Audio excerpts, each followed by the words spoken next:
you watch soccer, you're going to want to hear this. So my presentation is about why the USWNT, which is the abbreviation for the women's national soccer team, deserves equal pay as the men's national soccer team. So here are my first couple of reasons that I'll go on to explain later in the video. So first of all, why the women's national soccer team should be paid as the men's. For one, women being paid less than men for doing the same job is ethically wrong in general.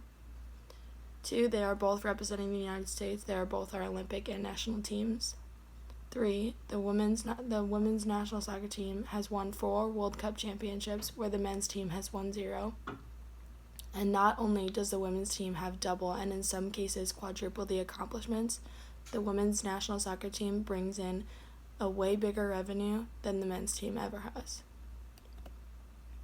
The current pay difference between the USWNT and the USMNT is starting off with the men's pay per game per loss.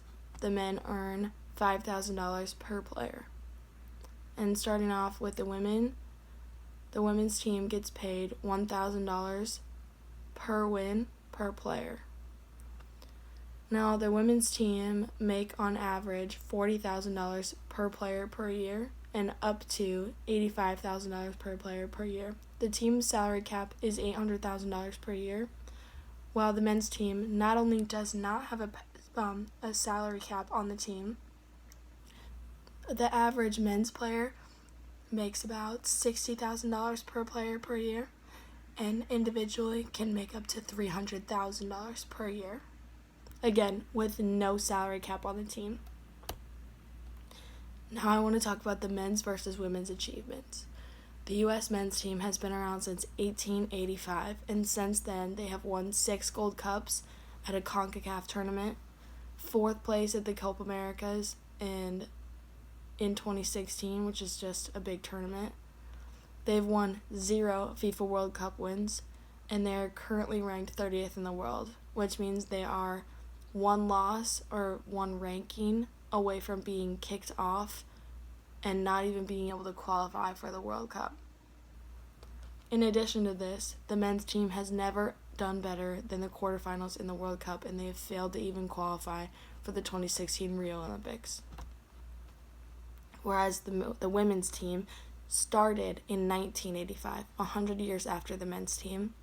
Since then, they have won 7 gold cups, 4 Olympic gold medals for our country, and 4 FIFA World Cups.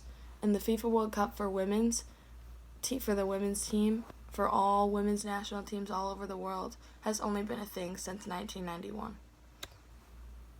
Now, the current status of the fight for the equal pay for the women's versus men's team is the latest update.